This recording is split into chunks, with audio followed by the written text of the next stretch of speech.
Hallelujah, जय मसीह की, praise the Lord. A very good morning. आज के इस नई सुबह को हम परमेश्वर को धन्यवाद के साथ उसके हाथों में ये दिन को दे दे और परमेश्वर की सिद्ध इच्छा को अपने और अपने परिवार के लिए मांगे। परमेश्वर का आत्मा हमारी अगुवाई करे पूरे दिन भर और परमेश्वर के वचन में हम बने रहें और परमेश्वर की सिद्ध इच्छा को पूरा करने वाले हों। आइए हम वचन में जाएंगे। मत्ती की अंजील उसके 7 चैप्टर में हम पढ़ रहे हैं। हमने देखा कि किस तरह से यीशु मसीह जब अपने चेलों को शिक्षा दे रहे हैं तो वो झूठे भविष्यवक्ताओं से सावधान रहने के लिए कहते हैं और उनकी पहचान के बारे में बताते हैं कि तुम उनके जो फल है उनके द्वारा उन्हें पहचान लोगे। और उसके बाद यीशु मसीह कहते हैं, आज हम 21 से 23 वर्ष में देखते हैं कि यीशु मसीह कहते हैं, जो मुझसे हे प्रभु कहता है उसमें से हर एक स्वर्ग के राज्य में प्रवेश ना करेगा, परंतु वही जो मेरे स्वर्गीय पिता की इच्छा पर चलता है।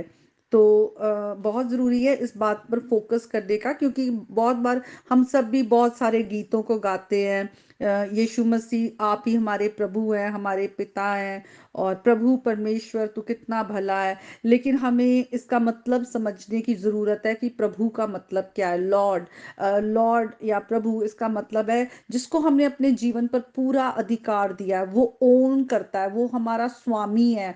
और जैसे कि हम उस वो हमारा मालिक है। हम अपने जीवन का पूरा जो कंट्रोल है, हमें क्या करना है, कैसे चलना है, वो हम अपने प्रभु के हाथों में दे देते हैं। तो हम अगर प्रभु प्रभु कह रहे हैं लेकिन परमेश्वर की इच्छा पर नहीं चल रहे हैं, तो कहीं हम उस कैटेगरी में तो नहीं जिनके लिए यीशु मसीह कहते हैं कि वो प्रभु प्रभु तो कहते हैं पर उनमें से हर एक स्वर्ग के राज्य में प्रवेश ना करेगा। हम अच्छी तरह जानते हैं कि हमारा नया जन्म हुआ है या बॉर्न अगेन जिसे हम कहते हैं, जो कि आत्मा का है। परमेश्वर ने अपना आत्मा हमारे अंदर उंडेला है, क्योंकि हम नया जीवन पाकर जब उस धार्मिकता में चलते चलते हम सिद्ध होते जाएंगे, तो एक दिन हमें पता है कि हम अपने प्रभु यीशु मसीह को फेस टू फेस देखेंगे, हम स्वर्ग राज्य के वारिस बनेंगे। लेकिन उसके लिए जरूरी है कि हम परमेश्वर की इच्छा पर चलें, स्वर्गीय पिता की इच्छा।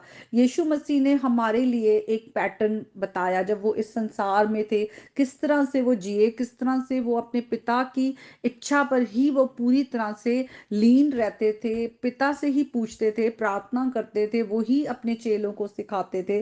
तो उन्होंने हमारे लिए पूरा एक एग्जाम्पल हमारे लिए सेट किया कि इस संसार में रहते हुए किस तरह से चलना है। इसीलिए जब हम अभी यीशु मसीह जो ये शिक्षाएं दे रहे हैं, सरमन ऑन द माउंट या पहाड़ी उपदेश, हम देखते हैं 5 to 7 चैप्टर में, तो हम देख रहे हैं कि यीशु मसीह हमें बता रहे हैं कि परमेश्वर के राज्य का वारिस होना और परमेश्वर के राज्य के वारिस होते हुए इस संसार में हमें कैसे जीना है, उस किंगडम लाइफ को, जो परमेश्वर का राज्य है, जहां पर परमेश्वर जो है वो हमारे राज्य पर, हमारे जीवन पर राज्य करते हैं। तो हमें परमेश्वर की इच्छा को जानना, उस पर चलना बहुत जरूरी है। हम अपने जीवन को जांचें और प्रभु के साथ अपने रिश्ते में कायम रहे। लिखा हुआ है ये अंत के दिन जब फाइनल जजमेंट डे है, उस समय की बात की जा रही है। लिखा है, उस दिन बहुतेरे मुझसे कहेंगे, हे प्रभु, क्या हमने तेरे नाम से भविष्यवाणी नहीं की, और तेरे नाम से हमने क्या दुष्ट आत्माओं को नहीं निकाला, और तेरे नाम से बहुत अचंभे के काम नहीं किए। तो हम जब देखते हैं, इससे पहले भी झूठे भविष्यवक्ताओं की बात हो रही है जो चिन्ह चमत्कार करते हैं और बहुत से लोगों को भरमाते हैं, और लिखा हुआ है वो भेड़ों के भेष में तुम्हारे पास आते हैं। तो आज भी हम देखते हैं कि बहुत सी जगह पर बहुत सारे चिन्ह चमत्कार हो रहे हैं, दुष्ट आत्माएं निकाली जा रही है, भविष्यवाणियां हो रही हैं। क्या, लेकिन ये देखना है क्या उन लोगों का जीवन, वो आत्मा के फल उसमें दिख रहे हैं, क्या वो सचमुच उनका परमेश्वर के साथ रिश्ता है जो होना चाहिए। क्योंकि जो दुष्ट आत्माएं हैं, शैतान भी वचन में लिखा हुआ है उसके पास भी किस तरह से पावर्स हैं, और वो भी इस तरह के चिन्ह चमत्कार करके लोगों को भरमा सकता है। और वो एक तरह से काउंटरफिट या बहरूपिया है, जो परमेश्वर के जो राज्य के काम है, परमेश्वर के जो मिरेकल्स हैं, उनको वो बहुरूपिया है, तो उनको वो इमिटेट करके दिखा के लोगों को भरमाने की कोशिश करता है। और जो लोग परमेश्वर के अगुवाई में नहीं चलते, उसके आत्मा के चलाए नहीं चलते, वो उनके एजेंट बनते हैं, शैतान के एजेंट बनते हैं और इस तरह के चिन्ह चमत्कार कर सकते हैं। इसीलिए हमें वचन को पढ़ना है और वचन को पढ़कर हमें डिसर्निंग स्पिरिट होनी चाहिए, परख की आत्मा होनी चाहिए कि हम सही और गलत में हम परख कर पाएं। कि कोई अगर चिन्ह चमत्कार कार कर रहा है तो हम एकदम से ना कह दें कि हाँ ये परमेश्वर की ओर से है। हमें नहीं मालूम कि वो परमेश्वर की ओर से है या नहीं है। वो फल बताएंगे उसमें, परमेश्वर के आत्मा का फल है, परमेश्वर के गुण दिखते हैं, उनका करेक्टर कैसा है, क्या वो धार्मिकता में चल रहे हैं परमेश्वर की। हर एक चीज को जांच पड़ताल करना बहुत जरूरी है।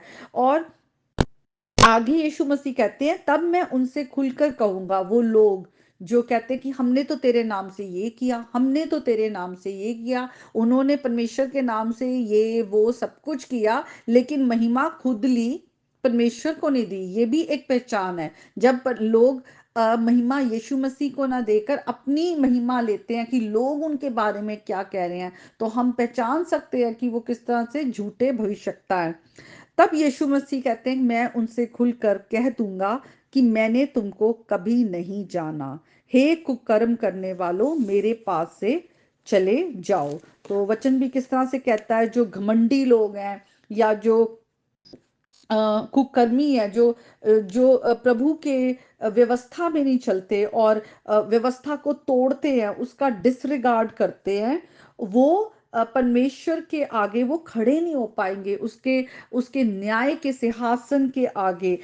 इस तरह के लोग, तो यीशु मसीह कहते हैं, मैं उनसे कह दूंगा कि मैं तुम्हें नहीं जानता। यहाँ पे जहाँ पे हम देखते हैं कि ये वर्ड है, मैं तुम्हें नहीं जानता, अगर हम इसका हिब्रू में देखें, यादा, ये जो वर्ड है इसका मतलब है एक पर्सनल रिलेशनशिप होना। उनका खुदा के साथ एक पर्सनल रिलेशनशिप नहीं है। जब हम पर्सनल रिलेशनशिप में होते हैं, किसी को प्यार करते हैं, तो हम उसके लिए उसकी खुशी को देखते हैं, उसका हम रिस्पेक्ट करते हैं और हम सुनते हैं, है ना। एक रिश्ता होता है, प्यार का रिश्ता, गहराई का रिश्ता, समझते हैं। लेकिन इन लोगों का खुदा के साथ कोई रिश्ता नहीं है। वो सिर्फ अपने बेनिफिट के लिए परमेश्वर के कामों को जो शैतानी शक्तियों के द्वारा इमिटेट करके दिखा के लोगों को भरमाते हैं और उन लोगों का फायदा उठाते हैं। और अपना जो उनका स्वार्थ है, संसार की चीजों को के पीछे जो वो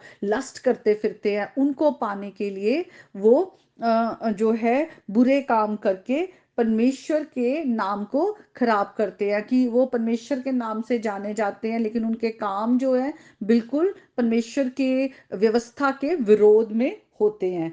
तो इसलिए आज जब ये वचन हमारे पास आया है, हम भी बहुत बार प्रभु प्रभु कह रहे हैं, हम सब अपने जीवन को जांचने वाले हों, क्या सचमुच हमने खुदा को अपना प्रभु माना है, यीशु मसीह को, और उसे अपने जीवन पर पूरा कंट्रोल दिया है? क्या हम उसकी आवाज को सुनकर उसके पीछे चल रहे हैं और आत्मा के फल जो है वो हमारे में दिख रहे हैं?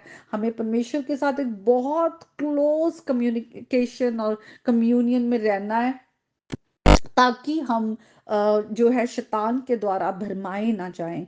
तो आज का वचन जब हमारे पास आया है, आइए हम प्रभु के आगे अपने आप को दें, अपने हृदयों को नम्र करें और प्रभु से उसकी बुद्धि, उसकी समझ मांगे, ताकि हम परमेश्वर की बुद्धि में बढ़कर उसकी इच्छा को जानते हुए हम स्वर्गीय राज्य के वारिस बने। तो आज के वचन के द्वारा परमेश्वर आप सबको बहुत ही आशीष दे। आप सब परमेश्वर के ज्ञान में बढ़ते जाएं और परमेश्वर के साथ एक गहरे रिश्ते में होते हुए आप परमेश्वर की आशीषों को पाएं। प्रभु यीशु मसीह के नाम में आमीन।